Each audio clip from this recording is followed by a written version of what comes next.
우리가 읽은 이 말씀의 내용은 그리스도의 부활에 관한 내용들이죠. 우리 주님의 부활, 또 그 부활에 대한 사람들의 다양한 반응이 오늘 우리가 읽은 말씀 속에 기록이 되고 있습니다.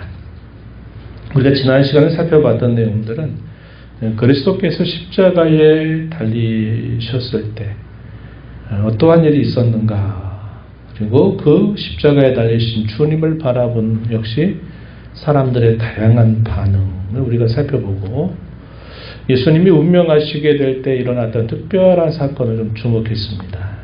성소의 휘장이 찢어지게 되는 사건이 있었다 하는 것을 우리가 좀 살펴보았고, 예수님의 죽음이 확정된 이후에 아리마대 사람 요셉에 의해서 예수님은 부자의 무덤, 부자가 준비해 놓은 그 무덤에 성경의 예언대로 안치되시는 내용들을 우리가 함께 살펴보았습니다.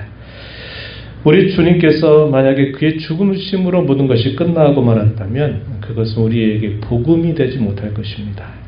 예수 그리스도의 복음은 그분의 죽으심이 부활로 이어졌다는 데 있다 하는 사실입니다. 오늘 이런 내용들을 살펴보면서 우리에게 주시는 교훈을 함께 귀 기울여 보겠습니다. 우리가 읽은 이 말씀의 내용, 주님의 부활, 또 그에 대한 다양한 반응들을 우리가 확인해 볼 수 있어요.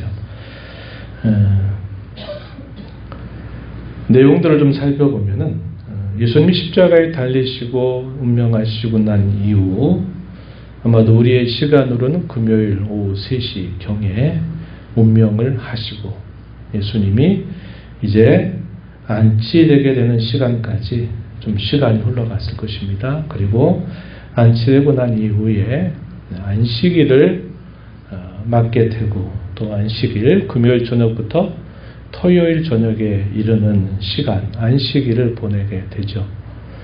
그 안식일을 맞기 전에 예수님 곁에 있었던 여인들은 예수님을 향해서 찾아가기 위해 향품을 미리 준비해 두었을 것입니다. 그리고 안식일이 지나고 나서 이제 밤이 지나고 해가 돋기 전에 3명의 여인이 예수님이 안치되어 있는 무덤을 함께 찾아가게 됩니다. 그 사람들의 이름이 쓰게 됩니다. 전에 7 귀신이 들려 있었던 막달라 사람 마리아 소개가 되고, 야고보의 어머니 마리아, 그리고 살로메라고 하는 3 여인이 안식 후 첫날에 매우 일찍 해 돋을 때 무덤을 방문하게 되었습니다. 방문하게 되는 목적은 향품을 바르기 위한 것입니다. 안식일을 맞기 전에 준비해 두었던 향품을 바르기 위한 것이었어요.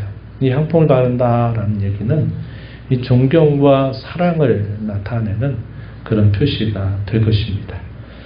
그런데 문제가 하나 생겼어요. 돌로 닫혀져 있는 그 무덤 문을 여인들의 힘으로 옮길 수 없는데, 누가 우리를 위해서 이 무덤 문을 열어줄까 하는 염려 혹은 그런 근심을 가지고 이 무덤 앞으로 찾아갔습니다.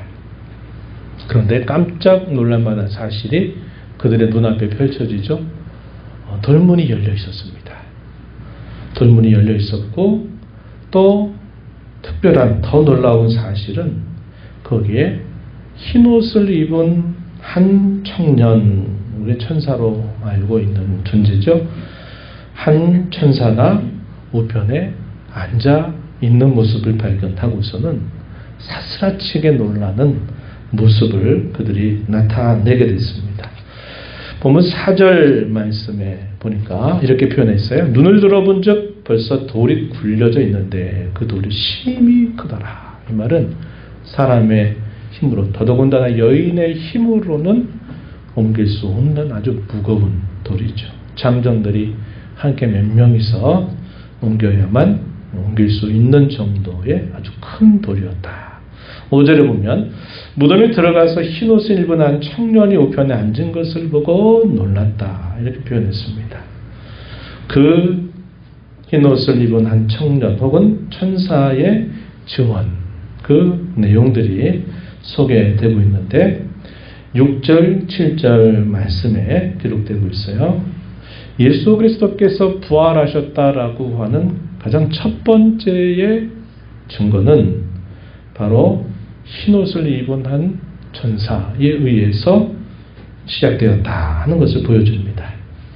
놀라지 말라. 너희가 십자가에 못 박히신 나사렛 예수를 찾고 있구나. 그가 살아나셨고 여기 계시지 아니하니라. 보라, 그를 두었던 곳이니라. 예수님이 안치되었던 과정을 끝까지 지켜보았던 여인들은 이 천사의 말에 대하여 자신들도 분명히 알고 있었던 내용이었을 것입니다. 그런데 놀라운 사실은 거기 안치되었던 그 자리에 예수님의 모습이 보이지 않았다 하는 사실이고, 그 이유는 그가 살아나셨다 하는 사실입니다. 그가 살아나셔 여기에 계시지 않는 것이다 라고 하는 천사의 증언이었습니다. 이러한 천사의 증언과 더불어 천사의 당부가 이들에게 주어지는데 7절 말씀에 보면은 이렇게 말하죠. 가서 그의 제자들과 베드로에게 이르기를. 그의 제자들과 베드로, 우리가 앞서서 살펴봤던 이들이겠죠. 제자들의 가장 우두머리 격으로 베드로, 이 범죄했던 아담과 하와가 그 하나님을 면전에서 배울 수밖에 없었습니다. 만약에 하나님께서 부르시지 않았다면 이 아담과 하와는 영원히 하나님을 찾지 않았을 것입니다. 왜냐? 죄책감 때문에 그래요. 죄책감.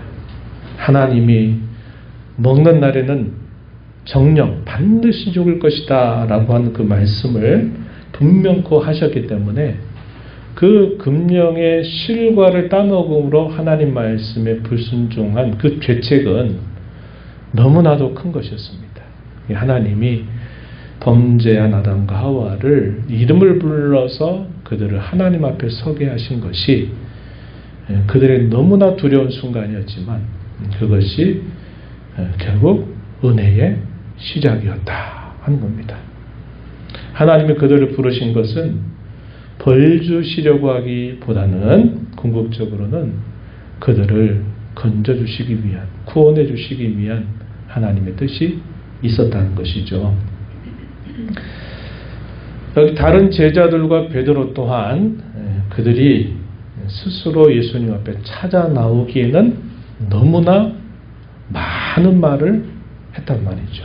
그래서 그들 스스로가 주님을 찾아오기는 불가능한 일이었을 것이라는 겁니다. 그런데 천사는 이 세 명의 여인들을 향해서 가서 이 다른 제자들과 베드로에게 가서 이 사실을 알려라 이렇게 당부를 했습니다. 예수께서 그 순환을 당하시기 전에 말씀하신 대로 내가 너희보다 먼저 갈릴리로 가 있을 것이다. 거기서 다시 만나자 하셨던 그 예수님의 말씀을 천사가 그대로 이 세 여인에게 전해주라고 이야기를 했습니다. 마가복음 14장 27절 28절에 예수님이 하셨던 그 말씀이 그대로 소개되고 있는데 한번 조금 앞에 가서 확인해 볼 수 있겠죠? 이렇게 예수님이 제자들에게 말씀하셨어요. 너희가 다 나를 버리리라. 이는 기록된 바 내가 목자를 치리니 양들이 흩어지리라 하였음이니라. 그러나 내가 살아난 후에 너희보다 먼저 갈릴리로 가리라. 예수님께서 이 말씀을 친히 해 주셨는데 이 동일한 말씀을 천사를 통해서 여인들에게 들려주면서 이미도 예수님이 하셨던 그 육성의 말씀을 그들에게 또다시 들려줄 것을 당부했습니다. 그들이 보게 된 광경, 전혀 생각지 못했던 광경에 또 그들이 들었던 두렵고 떨려있는 이 천사의 위험찬 그 명령 혹은 당부를 들었던 이 여인들의 반응은 어떠했는가? 8절 소개하기를 이렇게 표현했습니다. 여인들이 몹시 놀라들며 나와 무덤에서 도망하고 무서워하여 아무에게 아무 말도 하지 못하였다. 이렇게 표현했습니다. 그들이 본 광경, 그들이 들었던 그 말씀이 너무나 뜻밖에 있었던 일이고 참 그들이 미움과 두려움 가운데 들었던 그러한 말씀이라 그들의 입이 차마 떨어지지 않을 정도로 이 여인들이 반응했다. 이렇게 성경은 기록해주고 있어요. 그리고 난 다음에 이제 특별한 이야기들이 소개가 되는데 예수님의 부활에 대하여 이제 소개가 되고 반응하는 몇몇 부류들이 소개가 되고 있는데 부활하신 주님께서 가장 처음 나타나셔서 만나주셨던 인물이 오늘 본문 9절에 보니까 막달라 사람 마리아다. 7 귀신에 들려서 인생이 피폐해지고 완전히 산 것 같지 않았던 삶을 살았던 이 막달라 마리아에게 예수님께서 찾아가셔서 그를 치유하시고 이 새 사람이 되게 하셨는데 이 막달라 마리아에게 먼저 보이셨다. 이렇게 기록해 주고 있습니다. 그래서 이 막달라 마리아는 영광스럽게도 부활하신 주님을 처음 대면한 인물이었고 그는 예수님의 부활에 관한 목격자, 첫 번째 목격자로서 증언자가 된 참 영광스러운 사람이 되었다 하는 것을 우리가 확인할 수 있습니다. 이 막달라 마리아가 예수님을 만나고 나서 놀랍고 또 두렵고 기쁘고 한 마음을 가지고 제자들이 있는 곳을 찾아갔습니다. 그래서 사람들에게 이 사실을 말하지만 이 사람들의 반응이 어떻게 나타나고 있나요? 11절 말씀에 예수께서 살아나셨다고 하는 것, 마리아에게 보이셨다고 하는 것을 분명히 말해 주었는데 이들은 듣고서도 믿지 아니하였다. 이렇게 표현을 해줍니다. 마리아의 그 목격적인 증언에 들었음에도 불구하고 그들이 믿지 않았다. 이렇게 표현되어 있고 또 예수님이 십자가에 죽으신 사건 이후에 있었던 또 하나의 특별한 실화를 하나 소개해줘요. 이것은 누가복음 24장에 아주 자세하게 소개되고 있는 이야기입니다. 예루살렘으로부터 엠마오로 2명의 제자가 다시 돌아가는 그런 이야기죠. 글로바라고 하는 사람과 또 한 사람의 제자입니다. 물론 이들은 예수님의 12제자에 속하지 않는 또 다른 제자들 가운데 있었던 인물입니다. 이들이 예루살렘에서 뭔가 우리가 기대하고 바랐던 놀랍고 큰 일이 일어날 줄 알았는데 오히려 예루살렘에 있었던 이 사건은 우리가 기대하고 바랐던 일이 아닌 전혀 생각지 않았던 그 일로 인하여 예루살렘은 떠들썩하고 예루살렘에서 있었던 그 일은 그들의 모든 삶의 어떤 시리감이라고나 할까요? 상실감을 느끼게 하는 일이 되어서 그들이 자신의 고향으로 돌아가고 있는 모습이었다는 겁니다. 그런데 그때 부활하신 주께서 다른 모양으로 그들에게 찾아가셔서 그들과 동행자가 되어 주십니다. 그러면서 이 예수님과 이 두 사람 사이의 대화가 이어지게 되고 또 한 집에 머물러서 거하게 되면서 바로 이 부활하신 주님의 말씀을 듣고 나서 비로소 그가 바로 다시 살아내신 나사렛 예수 그리스도라는 사실을 그들이 깨닫고 그들이 다시 마음이 뜨거워져서 예루살렘으로 다시 그들의 걸음을 옮겨가지고 이 제자들을 찾아가서 우리가 예수님을 봤다. 우리가 예수님과 함께 동행했다. 그분이 살아나셨다는 것을 알게 되었다 하는 사실을 증언하게 되는 이야기입니다. 오늘 마가복음에서는 그것을 간단하게 기록했어요. 12절에 보니까 그 후에 그들 중 두 사람이 걸어서 시골로 갈 때 예수께서 다른 모양으로 그들에게 나타나시니 두 사람이 가서 남은 제자들에게 알리었으되 역시 믿지 아니하니라.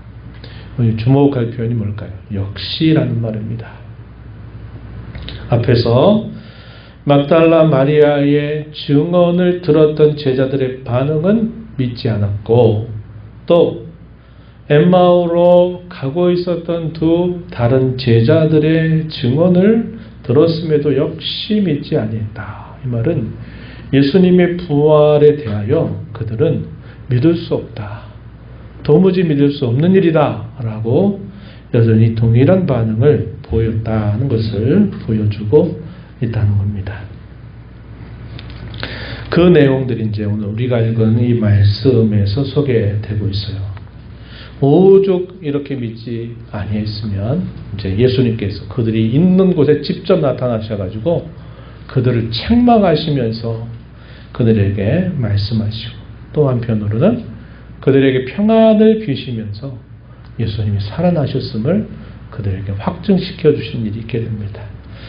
오늘 우리가 이 이야기, 너무 잘 알고 있는 이야기를 살펴보면서 참 많은 이야기들이 여기로부터 수많은 이야기들이 만들어지게 되죠. 그래서 지난번에도 말씀드렸지만은 이 복음서는 예수님이 죽음과 부활에 대한 역사적인 사실에 초점을 맞추어서 그에 대한 상상 기록들을 우리에게 전달해 준다면 서신서들은 예수님의 죽으심과 부활이 어떠한 의미를 가져다 주는가, 성도에게 어떤 유익이 있고 교회에 이것이 어떠한 의미가 있는지에 대해서 풍부한 해석을 곁들여 주고 있다 하는 것을 우리가 함께 나눈 바 있습니다. 그래서 역사 속에 어떻게 보면 아주 짧은 시간, 제가 지난번에 말씀드렸지만 3일이라고 하는 이 시간 안에 그분이 죽으셨고 다시 사셨다는 사실은 아주 짧은 시간 동안 이루어진 일이었지만 그 일의 중요성을 말한다면 인류 역사에서 가장 찬란한 꽃을 피우는 그 사건과 같다. 이렇게 말씀을 드렸습니다. 어떻게 보면 지구라고 하는 그 큰 땅 위에 예루살렘, 이 좁은 곳에서 아무도 주목하지 않았던 때 일어났던 이 3일 동안의 이 사건이 인류 전체의 역사를 결국 바꾸는 그런 놀라운 사건이 되게 했다 하는 것을 우리는 알고 있는 것입니다. 그게 얼마나 놀라운지 이렇게 대한민국에 살고 있는 저와 여러분, 2000년이 지나고 난 오늘을 살아가는 저와 여러분에게도 이 예수님의 이 죽으심과 부활이 우리의 삶 전체를 되바꾸는 놀라운 기적을 체험한 자들로 오늘 이 자리에 저희는 함께 서 있는 것이죠. 오늘 이 이야기를 통해서 몇 가지 함께 좀 더 깊은 의미들을 함께 좀 되새겨 보기를 원합니다. 예수님의 죽으심과 부활 사이 시간은 대단히 짧습니다. 그렇죠? 길게 잡으면 3일이에요. 그러나 시간으로 한번 계산을 해보자면 안식일, 금요일 저녁에서부터 토요일 저녁까지의 시간은 24시간. 그렇죠? 그리고 금요일날 십자가에서 운명하시고 십자가에 운명하시고 장사된 데까지, 그러니까 오후 3시부터 저녁에 이르는 그 시간이 아주 급박하게 움직였을 것입니다. 그렇죠? 그 시간. 그리고 안식 후 첫날이 되는 한 새벽 한 4시 이 정도 잡으면 시간적으로는 한 37시간 정도 이렇게 계산이 됩니다. 그러니까 그렇게 따지면은 하루 한 반 정도 될까요? 하루 반 정도? 뭐 그런 정도의 시간이 흘러간 거죠. 그러니까 주의 죽으심과 부활 사이의 시간은 아주 짧은 시간이었고 길게 잡아도 3일이었다 하는 사실입니다. 이것은 예수님의 죽으심이 확실했다, 확실하게 돌아가셨다 하는 사실을 보여주자마자 사망의 권세를 깨뜨리시고 다시 사셨음을 우리에게 보여준다 하는 것입니다. 주의 죽으심은 우리의 모든 죄에 대한 죄값이다, 완전히 갚아주신 사건이었다 하는 사실을 우리가 지난번에 함께 힘주어서 살펴보았습니다. 주님이 죽으셨다는 거예요. 죽으셨던 것처럼 되었다가 깨어난 게 아니에요. 초대교회 이단들은 그건 실제로 죽은 게 아니라 기절하듯이 죽어있다가 다시 깨어나신 것이지 죽은 게 아니다 이렇게 말합니다. 도케티즘이라고 부르는 이단적 주장이 있었단 말이에요. 그런데 성경은 그게 아니라 분명히 죽으셨다 하는 사실을 확증해주고 있는 겁니다. 지난번 살펴봤듯이 아르마대 요셉이 당돌하게 빌라도를 찾아가 예수님의 시신을 요구한 것 자체도 아주 특별한 일이지만 빌라도가 그 일을 책임진 사람으로서 죽지 않았는데 그 시신을 내줄 수가 없었던 겁니다. 그래서 죽었는지 안 죽었는지를 분명히 확인하고 나서 죽었다고 하는 사실이 분명해지었을 때 아리마다 사람에게 예수님의 시신을 넘겨준 겁니다. 그리고 실제로 예수님은 장사까지 치러졌고 종교 지도자들은 마태복음에 보면은 자신들의 경비병들을 지키게 할 만큼, 왜냐하면 예수라고 하는 사람이 여러 차례 그 말했다는 것을 알고 있기 때문에 철저하게 지켜라, 철저하게 지켜라 해가지고 그의 죽음이 확실한 사실을 보여준 겁니다. 그런데 안식일이 지나자마자 안식 후 첫날 이런 새벽에 예수님은 이미 이 사망의 권세를 깨뜨리고 부활하셨다는 것을 보여주고 있다 하는 겁니다. 주의 부활은 더 이상 사망이 온 세상의 왕이 되지 못하는 세상이 열려졌음을 보여주는 순간이었습니다. 이것은 우리의 부활에 흔들 수 없는 근거가 됨을 성경은 우리에게 말해줍니다. 우리의 부활, 영적인 부활, 우리가 거듭나게 되는 이 영적인 부활의 분명한 근거, 더 나아가서는 그분이 실제로 부활하신 것처럼 우리 육체의 부활에 관한 흔들 수 없는 근거가 됨을 성경은 우리에게 가르쳐 주죠. 이 예수님의 죽으심과 부활이 주는 또 하나의 아주 우리 신앙의 실제적인 의미가 있어요. 그것은 고난과 영광에 대한 깨달음입니다. 고난과 영광. 고난 없이는 영광이 없다. No cross, no crown. 그 말을 우리가 기억해 볼 수 있습니다. 이게 무슨 말이냐면 이 땅에서 받는 그 고난과 그 역경의 길이는 우리가 장차 얻게 되고 누리게 될 영광에 비하면 아주 짧은 시간에 지나지 않는다 하는 것을 우리에게 보여주고 있다는 겁니다.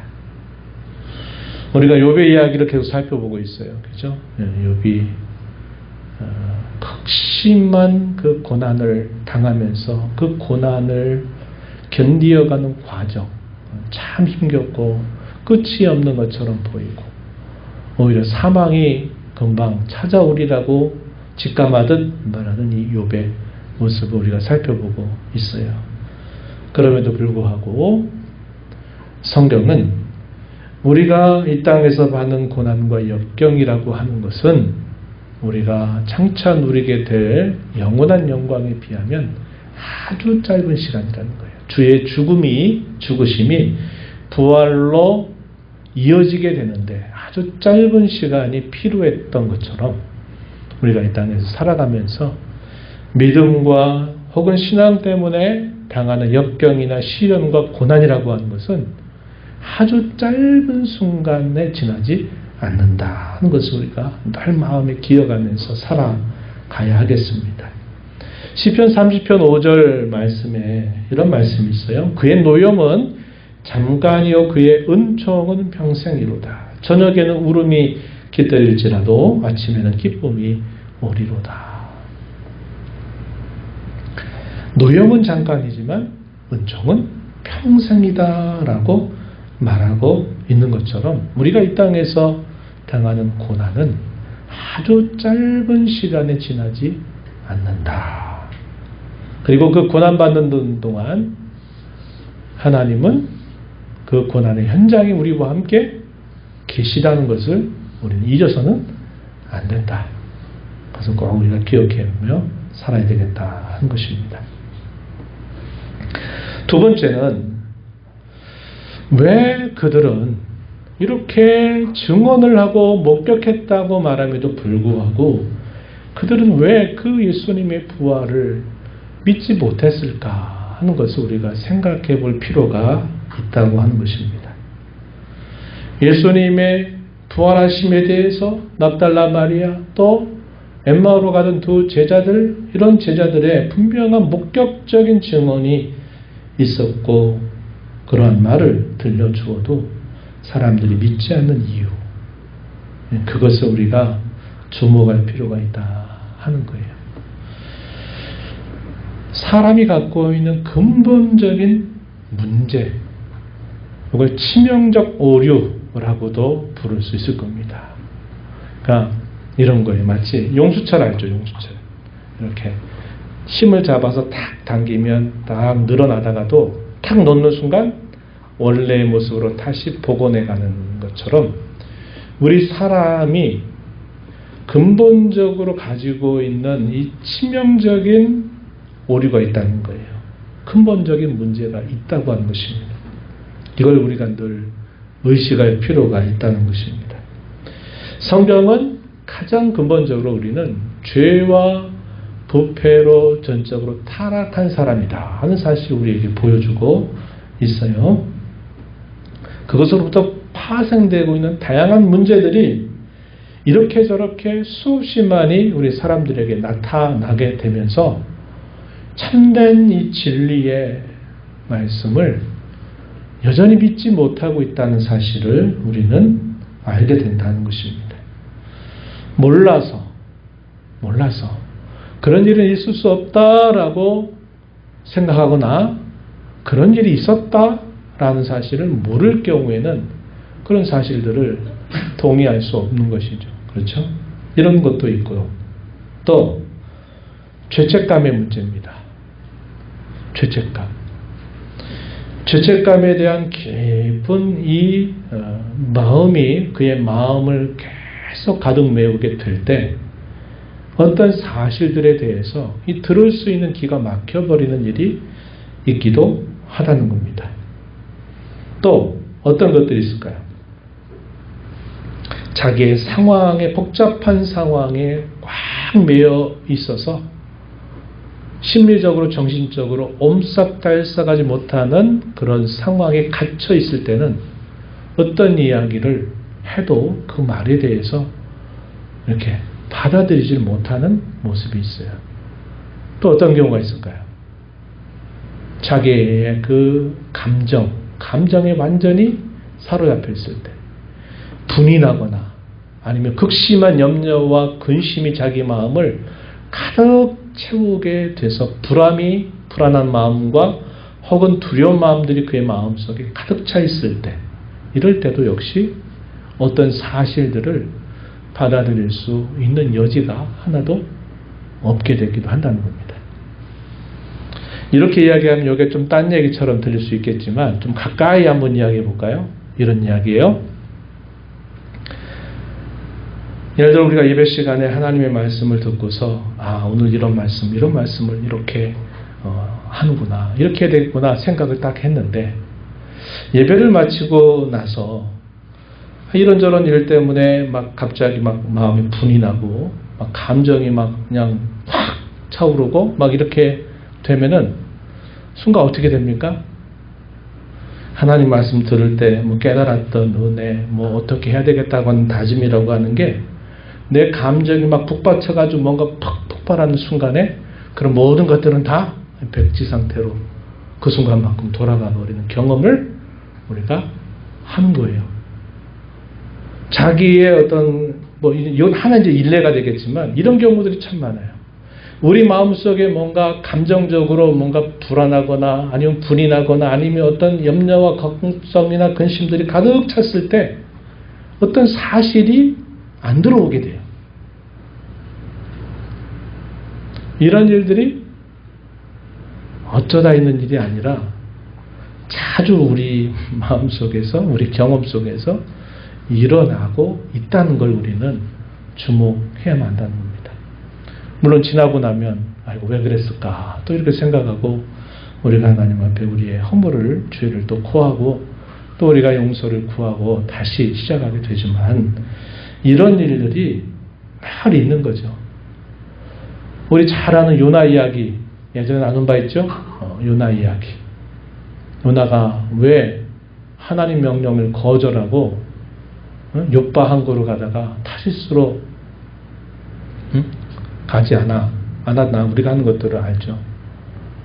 이 감정적인 문제였습니다. 이제 좋게 말하면 민족 정신. 우리 민족을 괴롭히는 저 민족이 그들의 죄를 따라 심판받는다고 하는데 내가 굳이 가서 왜 그들에게 이렇게 말할 필요가 있냐는 거죠. 물고기 뱃속의 체험을 통해서 그가 명령에 순종하는데 기대하지도 않고 바라지도 않은 일들이 일어나죠. 여러 날들을 가야만 그 니누의 성을 갈 텐데 그냥 듬성듬성 가다가 하다고 그랬는데 결과는 너무 놀라웠죠. 왕으로부터 모든 백성이 이르기까지 그리고 심지어는 짐승에까지 금식을 하듯이 왕이 선포하면서 그렇게 회개가 일어나는 일이 일어날 줄 욥은 바라지도 않았고 기대하지도 않았어요. 그런 일이 일어나니까 욥이 또 어떻게 합니까? 그 마음에 이 괘씸한 마음이 들어가지고 박넝클 사건 알죠?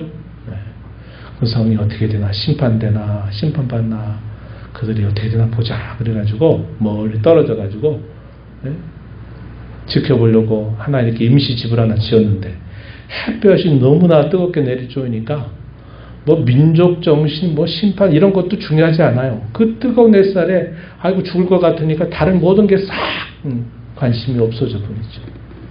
하나님이 박넝클을 준비해가지고 그 뜨거운 햇살로 그걸 막아주니까 기분이 너무나 좋아졌습니다. 다음날 하나님께서 또 뭐를 준비하세요? 박넝쿨을 먹는 벌레들을 준비해가지고 박넝쿨을 싹 먹었더니 욥이 아니라 요나가 또 뭐라고 하는 게 차라리 죽겠습니다. 데려가세요. 이렇게 이야기하잖아요. 욥이 뭐 때문에 지금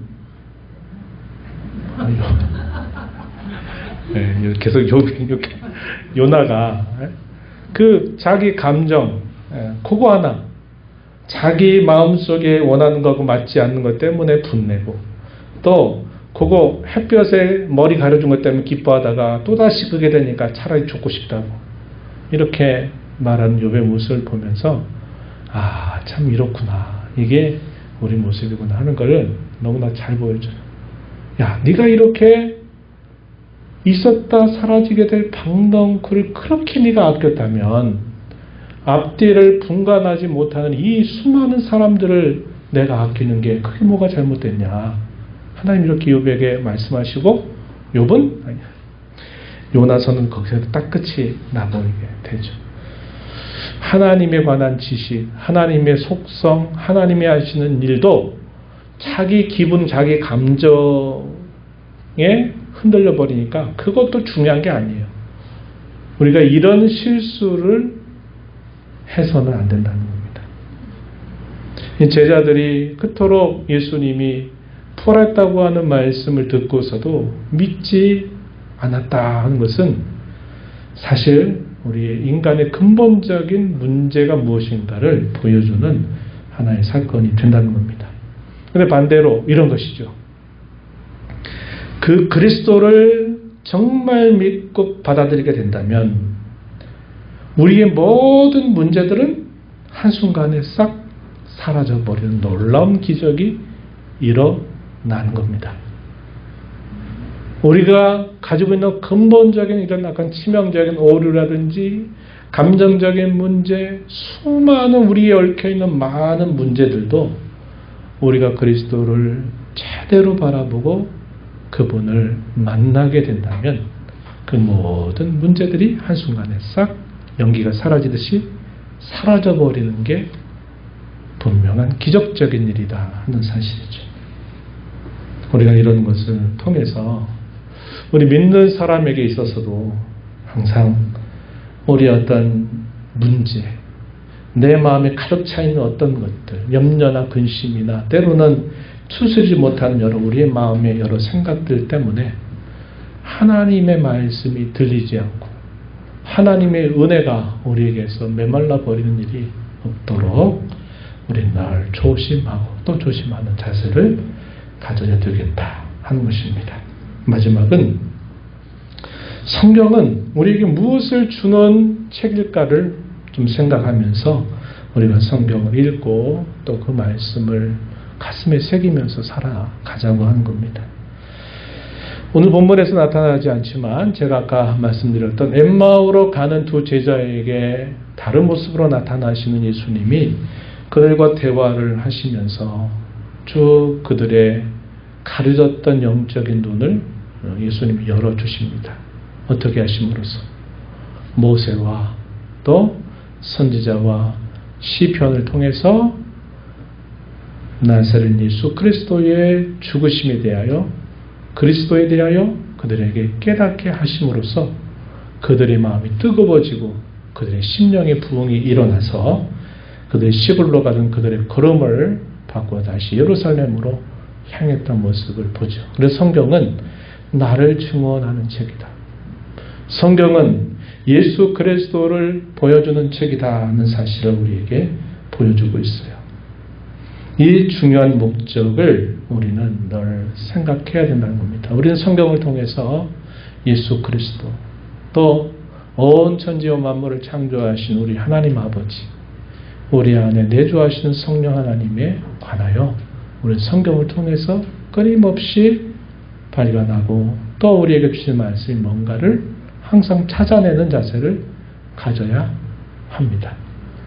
그저 오늘 나에게 문득 내 심령 속에 내 마음 속에 다가오는 어떤 구절 하나하나를 그저 나에게 아전인수격으로 이렇게 적용하고 받아들이는 것보다도 성경 무엇보다도 우리 주 예수 그리스도를 통해서 우리에게 보여주시는 삼위일체 하나님이 누구이신가를 알고 믿고 순종함으로 살아감을 가르쳐주는 유일무이한 책이다 하는 사실을 우리가 늘 기억하면서 성경을 읽어 나가자 하는 것입니다. 이런 교훈들을 마음에 새기면서 또 남은 삶을 다 믿음 따라 살아가는 모두가 되기를 축복합니다. 하나님 아버지 감사합니다. 오늘도 저희들을 불러주셔서 우리 예수님의 부활하신 이 사실 또 부활에 대한 여러 제자들과 사람들의 반응을 저희가 살펴보면서 예수님의 부활이 저희에게 가져다 주는 놀라운 은혜, 저희의 신앙으로 살아가는 삶에 주는 그런 실천적인 의미가 또 무엇인지 함께 저희들 나누게 해주심을 감사드립니다. 저희들의 조그만 어떤 관심, 또 상황, 감정들, 또 저희들의 마음에 여러 주관적인 생각들 때문에 그것이 가려지게 만드는 하나의 장애물이 돼서 하나님 말씀이 가려지고 하나님의 은혜가 저희에게서 식어지는 일이 없도록 늘 저희 자신들을 잘 살펴 우리 하나님을 섬겨가는 저희가 되게 하여 주옵소서. 예수님 이름으로 기도하옵나이다. 아멘.